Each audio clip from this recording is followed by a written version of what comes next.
Yeah, Umibo, I'm na Kafa Afeba. Plastic market. Okay, plastic market. Plastic market. Onitsha. Plastic market. Watermelon station. Okay. Umuna na complain. Now, how much we get here? After one market call, I will still go up and video this place and listen on order. Yeah, one market. So and the other no, this place will Irafia. So how about your friends have let's gate and this gate is supposed to be open. Can do Irafia? Now but I'm not in the bank. Or look around the about. Okay, come. Stand here so that people will see this place. Come. Abba, look at this. Abba, market. Turn it. Turn it. Yes. They are seeing it. Not. So now the problem is that how much you get here? Almost no Belafia, they cannot come inside here. This one not Abba. If I have a gate, then close the gate. Now almost no Belafia, they cannot go here to buy something here. And then they not complain if I. Mana ndisi, imandi bubane, anu could everywhere. Ndisi on top. My chain and the thing I get them. Oh, mother needs you never back one. Now yo, nothing. No man, about now, I will laugh your offering. Only go 5 years. Oh, go 5 years. 2020 can be the Adoba here. Yes. As in 2020, I know what tax government, but now they make the money. Many now want to get the half of the money. I want only to have one dollar. But say when I your governor, like I know think because now I go the chairman, Nazi, control chairman. I go hire her. Hey, Quebec. I say na back the local government. I have ya. I say na local government be me pay na kaha. I say na hang with the key me we. So I know Chukuma Professor Charles Chukuma Soludo. Go help why but I say I can do no about no every morning 100 them sample you know. Only understand we go oja over tax government. So yeah na ya can now because I na yo. Say malaka here to help why. Na here I had the eba. Okay, wait. I had the eba. The ebe and to hand in only eche. Oh, only obona we dem the individual. So I na ko na this line got straight or best place. Straight first place. I go to get everywhere. I na yo chairman na you like aka. Me pay like Ozaga, no to green neighbor, I go to Buha. What then I'll start with okay, it's only him ever before. It's in a daughter brigade na Bebu. And daughter brigade na Johnny Reba. Let me stop on there na Dobaya. Okay, because Abba was off here. Abba be off here. Yes. And how block Abba? So I'm not as off a there's a prison high na Dobazia. You know, the man now for the because he had drum. Before I say anything, I am one of the kitchen utensils. Okay. Looking at this side, here is my line. Here is my line. And bring the camera, carry the camera, come. Look at this shop now. This person just leave this business, last month. And went to Mbuka to go and start life afresh. Because of Njavia. This is gate. They don't want to open it. Turn the gate. Look at it. Look at it. Look at it. Look at the next person. Look at the next shop. Look at the next shop. Get this camera. Get this shop for me. Look at this shop. They close it. The person run away because he's not making profit. His money is scattered. I am a witness. This person borrowed money from bank, but he cannot repay the loan. Because he cannot repay the loan, he has to leave the business. Is this good? No. Professor Charles Chukuma Soludo, come to our aid. We have been suffering here. Come to our aid. We have suffered here. Please, come to our aid. We are paying tax. We are paying everything that state government is paying. So I don't see any reason why some group of people, because of their greedy pattern of life, they will lock us here. And we will be here. Some people will come, they will not even sell something of 1,000 naira. They will pay transport and go back. Me, I'm coming from all the way from Asaba. I'm living at Asaba. And my market is here. Sometimes I will come, I will not even cover the transport money that I make, that I spend. It's painful. Sometimes I will cry back to home. I will come back, my children will run to me for me to give them what I buy for them. I will not see anything to buy because of what? I did not sell anything. It's heartbroken. Professor Chachukuma Soludo, come to our aid. Please. Thank you and God bless you. We are begging. Thank you. Okay. My name is John Joseph. John Joseph. Hey. I am in this market. Wait. Yeah. Come and see my shop. Okay. My shop is the last shop. Okay, your shop is the last shop. Now I was outside, they called me. For long now, we have not been making any impact. Nothing is happening in our business. I know how much money have liquidated in this shop. Some time ago, we were spreading our goods at the entrance, the other side. Ocha Brigade have carried my goods. This issue of this very fence. When you look at the fence, this market, some people will come. They are going to buy market. They come from this side. When they come this side, say, this one, there's no road here to cross. If there is no road, they buy here, they buy from that place. We can be making sales. Like I myself, as this last one, if you go, every shop that behind me, all of them are closed. Come and see it. Come and see it. Every shop that I See the face. Because you have the face. How tell your name? The first thing Capture what this face. If you don't tell us this face. Okay, this is your shop. this is my shop. I know how much I put in this shop. I've liquidated. Due to this fence. they block you. Blockage of this fence. This shop is closed. Okay, shop is closed. This one is closed. Okay, this one has closed. This one has closed. Because of no business. No business. No business here, no sales. No sales. We come out in the morning. Since morning, none of us have touched every garden. I was in the outside thinking that I would not sell this outside. I was there. But And the gate is supposed to be proper. Your face is supposed to be proper.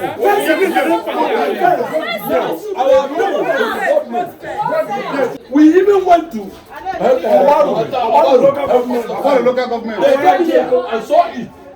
When they wanted to do something, these people said that they will sue them. Okay, ndị isi afia. Wait. Unu je na ndị local government. Yes. So ndị local government achọ ka ha mepee aka. So ndị isi afia. Ndị isi agbancha. The other side. How few of them? Ndị isi afia. Okay, ndị isi afia were jụ na be mepee aka. Ebe ndị government bịa ka ha mepee ha ajụ. So biko Governor Soludo nyere ụmụ ndị. Please help us. Please help them. We are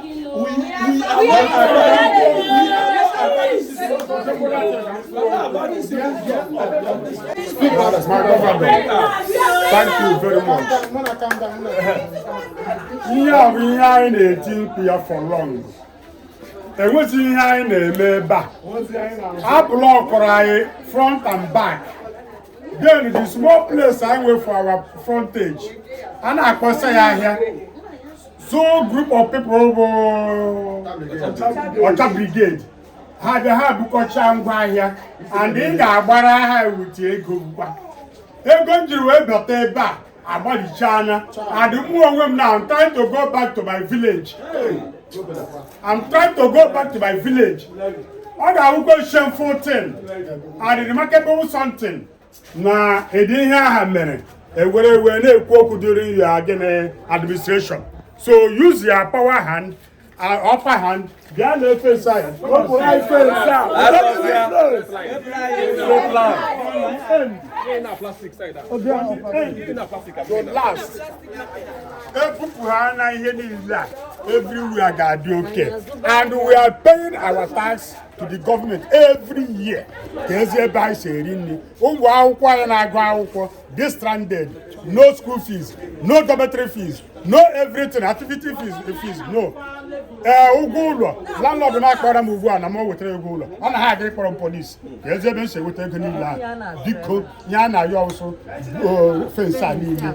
Ebupụ ha fence a. So that ọ ga-adị cooperative with Yes, because aba bụ ilu afia, onye na-abata. Okay. Onye abụghị anyị na-ayọ ọrụ. Imere anyị ya, anyị ga-adị very happy. Thank you very much. Okay, so ndị mafia side ebe a chọkwa ka ọ mepee ebe a. Mana ndị isi afia jụrụ ajụ, mana gọọmenti achọghị ka ha mepee ya. Fa ajụ na gọọmenti agaghị emepe ya. Biko Governor Soludo nyere ụmụnne gị aka biko. Governor Soludo biko help them please. Ndị enwezi ihe ndị a na-azụ ebe a. Anyị awụọ market ha agbachie ife a. Ndị ha gbachiri nwere isi.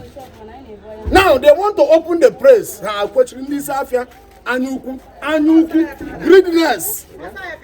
Bikonu Governor Soludo Biko aina yogo. Obro so mo na ranta bi baba. Aina yogo.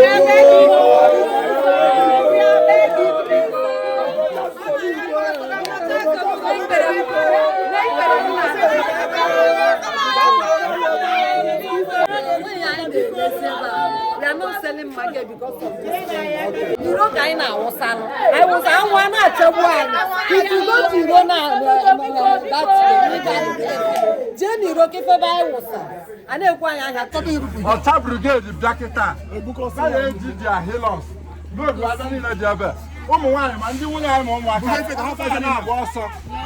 You and there, Gubanima. You are Maralo. You are I have very light. This thing, about now, boss, even we can call 1 dozen. Get a gun like I did in the area. So, about in terms of Ghana, all those goods. I don't know if it's like I did, what are the goods? But why, Abona, Adriana, 15,000. Vasai went up for 10,000. They calculate your transport, you do a job, up to 15,000, and for 50, them. Sometimes I can't know sometimes some of them will over GM. I can't even understand, I can't explain. So Professor Governor Charles come to our aid.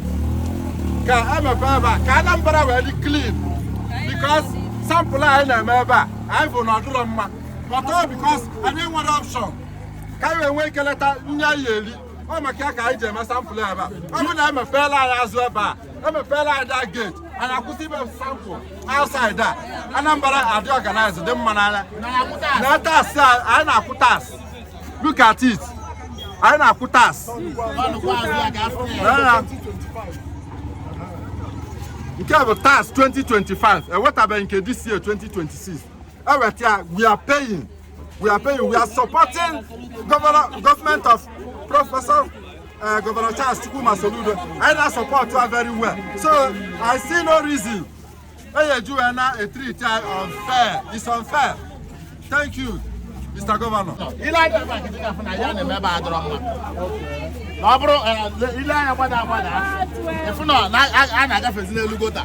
So I'm a settlement and then brigade. Can we give allow? I can never close. So can we give allow? Can we can never sample? So to avoid disturbing the state government and they block or drainage passage, I can allow governor. Can we allow? Can this place? Can we pay? Can we easy flow of pedestrians? No, I can allow because thank you, our governor.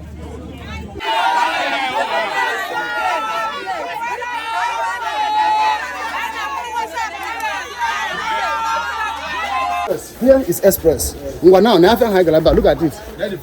Not the face. How about you face here?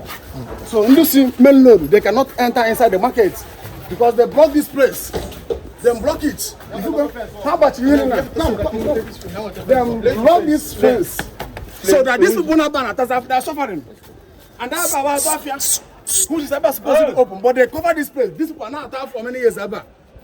Chairman, questioning government, and other questioning. So the people are suffering. Please, government should help them. Okay, come.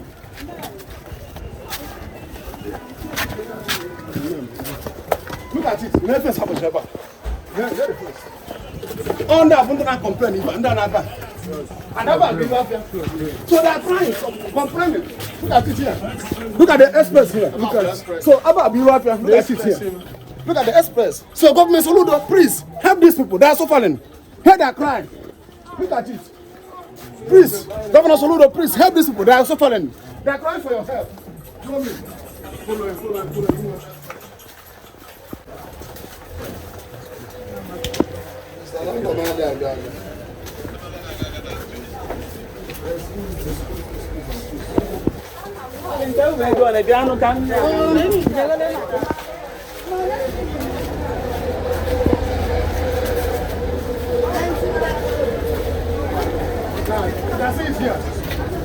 Here is express.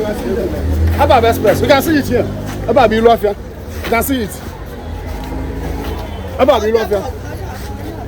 Look at it. Above Ilofia. Oh, never.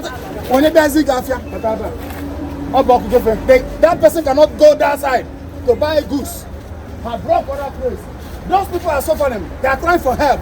And the governor, please help those people. They are suffering. Abba Biluafia. And how about block that place that nobody will go that place and buy goods. It's not good. Hanata Fune backward. Government are trying to pay. They only say if a question of government pay. Please, government, please help these people. Thank you and God bless you. Abba Biluafia. So, Kezi Otumari Gesibia, chairman, there's a what's your defense? They cannot enter inside. Please, Dr. Soludo, help these people. They are suffering. Most of them have closed shop on our village.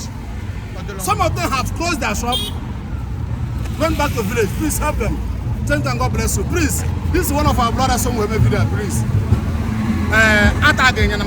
Go to light up. Anambra TV. Please, you push follow him.